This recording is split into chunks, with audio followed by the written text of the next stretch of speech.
Hello student, आज हम लोग सीखेंगे एक्सरसाइज नंबर 6.3। 6.3 में समरूप का नियम बताना है हम लोगों को।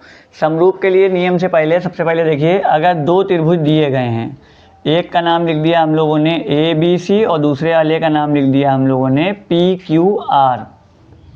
अगर ये दो त्रिभुज हैं, अगर इसमें देखिए तीन कंडीशन होती हैं जब त्रिभुज जो है समरूप होता है। पहली कंडीशन होती है कि अगर एंगल A एंगल P के बराबर हो जाए, एंगल A एंगल P के बराबर हो जाए और एंगल B जो है हमारा एंगल Q के बराबर हो जाए, एंगल B हमारा एंगल Q के बराबर हो जाए। इसी तरीके से एंगल C जो है वो हमारा एंगल C के बराबर हो जाए, एंगल C एंगल R के बराबर हो जाए। तो अगर तीनों कोण A वाला P के बराबर, B वाला Q के बराबर, C वाला R के बराबर हो जाएगा तो ये दोनों त्रिभुज जो हैं वो समरूप हो जाएंगे।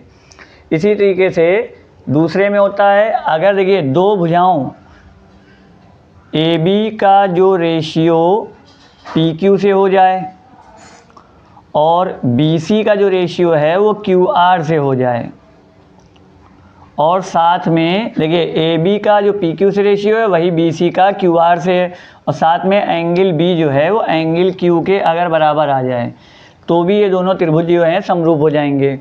इसमें हमारा रूल लगता है, इसमें लगता है एंगल एंगल एंगल समरूपता, और इसमें लगता है हमारा साइड एंगल साइड समरूपता। इसमें दो साइडों का अनुपात है और एक एंगल है तो ये हो जाएगा साइड एंगल साइड समरूपता। और अगर तीनों भुजाओं का अनुपात बराबर हो जाए, AB बटे PQ बराबर में BC अपॉन QR और बराबर में AC अपॉन PR के हो जाए, तो अगर तीनों भुजाओं का अनुपात हो जाए तो भी ये त्रिभुज दोनों समरूप हो जाते हैं। इसमें लगता है साइड साइड साइड समरूपता। ये तीन कंडीशन होती हैं जब दो त्रिभुज आपस में समरूप होते हैं। अब हम लोग एक्सरसाइज देखते हैं। एक्सरसाइज में हमारा 6.3 है। इसमें दिया गया, बताइए कि आकृति में दिए गए त्रिभुजों के युग्मों में से कौन कौन से युग्म समरूप हैं। उस समरूपता कसौटी को लिखिए जिसका प्रयोग आपने उत्तर देने में किया है, तथा साथ ही समरूप त्रिभुजों को सांकेतिक रूप में व्यक्त कीजिए। अब ये पहले तीन सवाल हैं, 1, 2 और ये 3। तीनों सवाल में देखिए, अगर हम लोग पहले सवाल को देखते हैं तो पहले सवाल में देखिए एक कोण है 60 का, B 80 का है और C 40 का है। यहाँ पर P 60 का है, Q 80 का है और R 40 का है।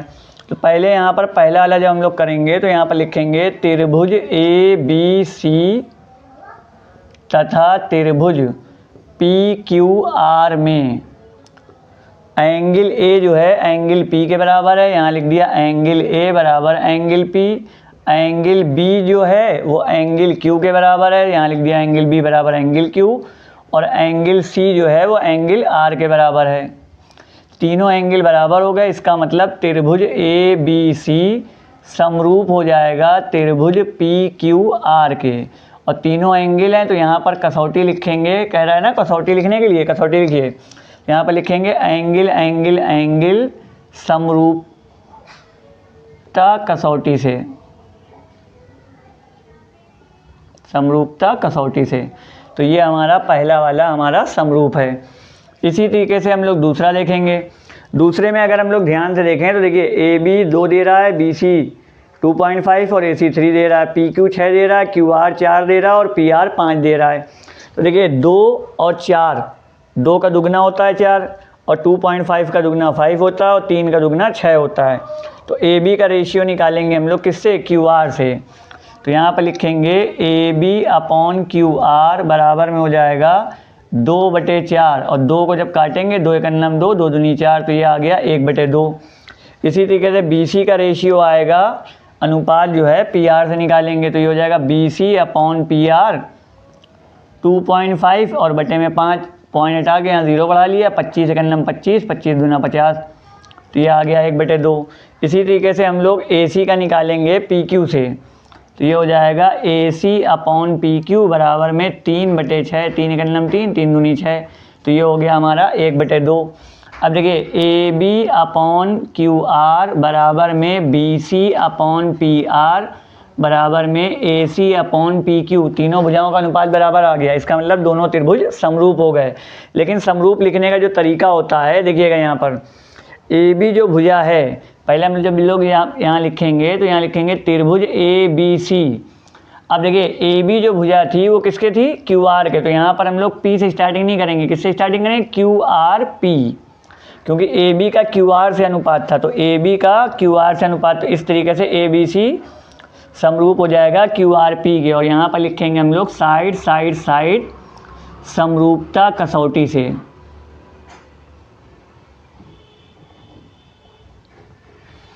अब उसके बाद हम लोग तीसरा देखते हैं। तीसरे में ये दिया गया है, देखिए LM, MP और LP, और यहाँ पर दे रहा है DE, EF और DF दे रहा है।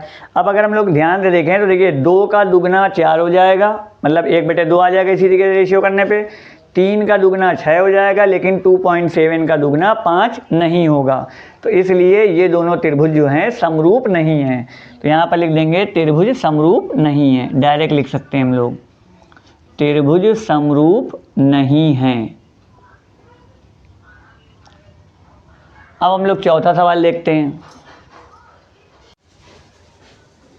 अब देखिए चौथा क्वेश्चन, चौथे क्वेश्चन में दिया गया है, चौथे क्वेश्चन में है देखिए MNL और PQR। M वाला एंगल 70 का है और Q वाला एंगल 70 का है। अब यहाँ देखिए MN का है 2.5 और ML का दिया गया है 5, और यहाँ पर PQ का दे रहा है 6 और QR का दे रहा है 10। तो यहाँ पर देखिए ये 2.5 है, मतलब 2.5 का मतलब हो गया 2.5, और ये दिया गया है 6। 2.5 का जो 6 से रेशियो, 2.5 का दुगना तो होगा नहीं, और 5 का ये दुगना 10 है, तो इसका तो 1/2 रेशियो आ जाएगा, लेकिन इन दोनों का रेशियो बराबर नहीं आएगा। तो इसका मतलब ये दोनों त्रिभुज भी समरूप नहीं हैं। तो यहाँ पर इसका आंसर लिख देंगे हम लोग, त्रिभुज समरूप नहीं हैं, त्रिभुज समरूप नहीं है, ये लिख देंगे। इसी तरीके से ये वाला देखिए, यहाँ पर देखिए 2.5 का रेशियो 5 से दे रहा है, और 3 का जो है 6 से जो होगा, 2.5 का जो है 2.5 का 5 से होगा। लेकिन अब देखिए ये जो लाइन है AB और BC, इनके बीच का कोण यहाँ पर दिया नहीं गया है, और जबकि यहाँ पर ये जो 5 और 6 जो रेशियो है, ये इनके बीच का कोण दिया गया, दोनों लाइनों के बीच का। तो अगर यहाँ ये वाला B वाला एंगल 80 का दिया जाता तो इन दोनों का जो है ये दोनों समरूप हो जाते। इसमें दे रहा ऊपर वाला A वाला दे रहा है F के बराबर, तो ये भी दोनों समरूप नहीं है। तो यहाँ पर लिख देंगे त्रिभुज समरूप नहीं है, त्रिभुज समरूप नहीं है। अगर ये वाला एंगल दिया गया होता 80 का, तो ये भुजा और ये भुजा दोनों मिलकर 80 कोण बना रही है, वैसे ही यहाँ पर और ये इससे मिलकर 80 कोण बना रही है। लेकिन इसमें ऊपर वाली भुजा दे रहा है A वाला एंगल का, तो इसका मतलब ये दोनों त्रिभुज समरूप नहीं है। उसके बाद हम लोग देखते हैं 6 वाला क्वेश्चन। 6 वाले क्वेश्चन में दे रहा है DEF और PQR। इसमें DEF में 70 D दे रहा है और E वाला 80 दे रहा है, F दिया नहीं गया है। PQ में R में Q वाला 80 का दे रहा है, R वाला 30 का दे रहा है। अब इससे को पहले हम लोग तीसरा एंगल जो है वो निकालेंगे, जो तीसरा कोण बचा है। तो त्रिभुज के तीनों कोणों का योगफल जो है वो 180 डिग्री होता है। पहले यहाँ लिखेंगे angle D plus angle E plus angle F बराबर में होता है 180। तो D की जगह पे लिखा हम लोगों ने 70, E की जगह पे लिखा 80 और F हमको निकालना है बराबर में 180। 70 में 80 जोड़ा, ये हो गया हमारा 150, प्लस एंगल F बराबर में 180। तो एंगल F बराबर में हो गया 180 माइनस 150, तो एंगल F आ गया हमारा 30 डिग्री का। तो यहाँ पर लिख दिया हम लोगों ने 30। इसी तरीके से त्रिभुज PQR में angle P plus angle Q plus angle R बराबर में 180 डिग्री। P हमको निकालना है, Q की वैल्यू दे रहा है 80 और R की दे रहा है 30 बराबर में 180। तो एंगल P प्लस 110, 80 में 30 जोड़ा 110 बराबर में 180। तो एंगल P बराबर हो जाएगा 180 माइनस 110, तो एंगल P बराबर आ गया हमारा 70 डिग्री। तो यहाँ पर लिख दिया हम लोगों ने 70 डिग्री। अगर लिख के दिखाना चाहें तो हम लोग यहाँ लिख सकते हैं त्रिभुज DEF में, और यहाँ पर हम लोगों ने लिया है त्रिभुज PQR में। अब दोनों त्रिभुज आ गए। अब यहाँ लिखेंगे हम लोग त्रिभुज DEF तथा त्रिभुज PQR में देखिए एंगल डी जो है वो एंगल पी के बराबर है, एंगल डी हमारा एंगल पी के बराबर है, और ई वाला जो है 80 का इधर ये क्यू के बराबर है, और एफ वाला जो है वो एंगल आर के बराबर है। तो यहाँ पर लिख देंगे त्रिभुज डी ई एफ समरूप हो जाएगा त्रिभुज पी क्यू आर के, और यहाँ पर हमारी लगेगी एंगल एंगल एंगल समरूपता कसौटी से, समरूपता कसौटी से।